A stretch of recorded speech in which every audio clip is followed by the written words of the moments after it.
What's up, Fantasy Freaks? It's Rob, the NRL Fantasy Freak, here with a quick update on my round 22 team. I've got 262 points with 5 players played, and I'm ranked 230. 4 trades remaining, which I'm going to have to use one on Herbie now after he got that hamstring injury last night. Massive score of 45 in such a short amount of time. He was on for a massive one, and unlucky for those who captained him because you could have really shot up the ranks. Looking at the rest of my team, Clark with 58, solid. Katoa with 57 with a nice try. Herbie with the 45. Isaiah Katoa with 49. Expect more from him, but we'll take it. And Ford, who I brought in this week after hearing the news on Haas being out.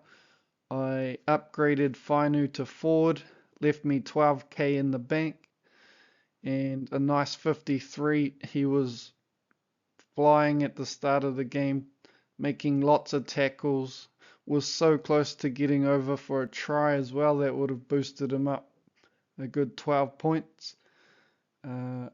But definitely glad to have him in the team. I decided to pick him up with James Fisher-Harris out, and then Vaimuauga being ruled out as well. I thought he'd play the full 80, but that wasn't to be. So 53 will take it. And I've got the loop set up there for Watson. I think Tapani is more likely to score a good one this round over Watson.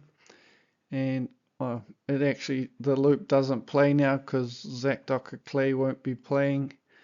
And with Haas out, I'm only going to have 17 players, so yep, that's all good. I've got some little, what would you call it, analysis of some plays from last round. I just wanted to go over something that I might add in next year, so see if you guys like it. So first up, I wanted to go over the defensive lapses of the Warriors against the Titans. So I've got here, you can see Zalesniak. Can I do a pointer? Zalesniak, Capewell, Boyd, and Niokore. So 4 on, and you've got 4 in coming across, and you've got Fermor here. You've got Brimson out the back with Sami and whoever the centre was, forget. So yeah, let's roll on to the next slide.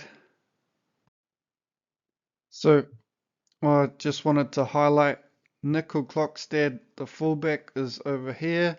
He should be sweeping around the back, so no fullback is what makes Boyd jam in when he should be pushing harder to the outside to cover Brimson.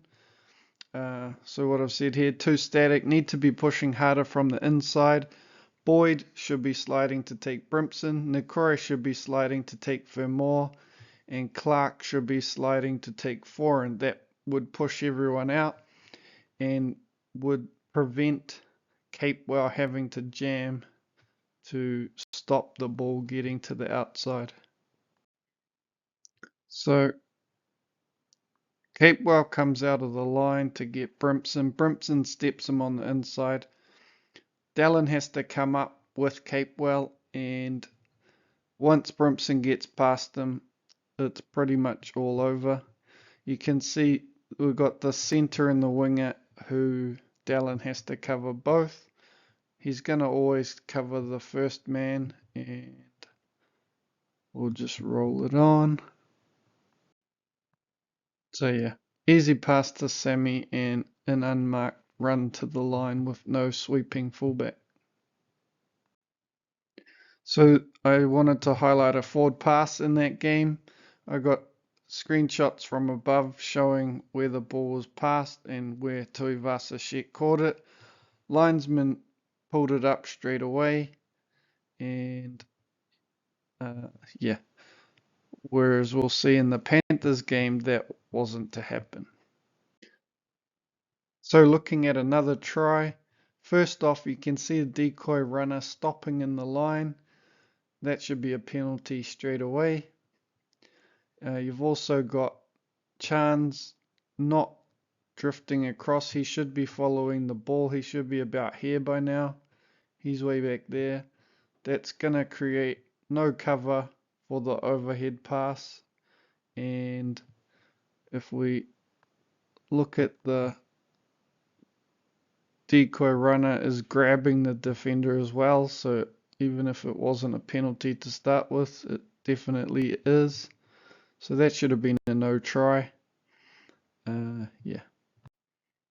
So I wanted to show this try lead up work to a try for the Panthers that Edwards ended up scoring, which burned me since I don't own him.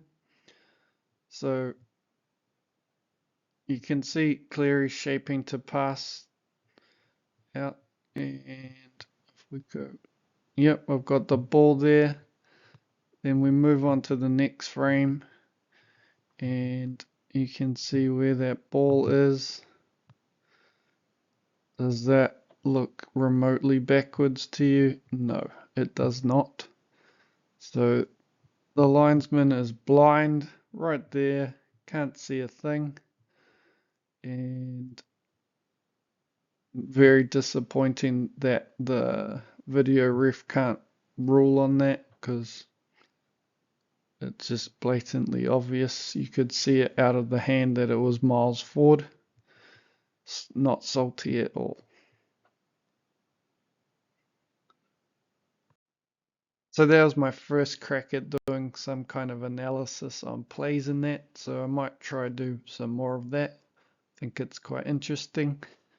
Going through the team moving forward with Herbie out. And Dewey on a bye next week. I can move Turbo into centre and get a wing fullback, or I can just get a centre. So Fermor, as he was the option earlier, stands out as a good option, although his form isn't great, and I'm not sure his projected points is that great either. So I'm really not sure. Hopefully a high upside player will come along. I was thinking Lomax as a high upside player could be an option, but an edge to play in the centres just seems like a no-brainer really. Should get that tackle base back and be good for at least 40s, so he's probably the safe play and gives me more edge cover as well.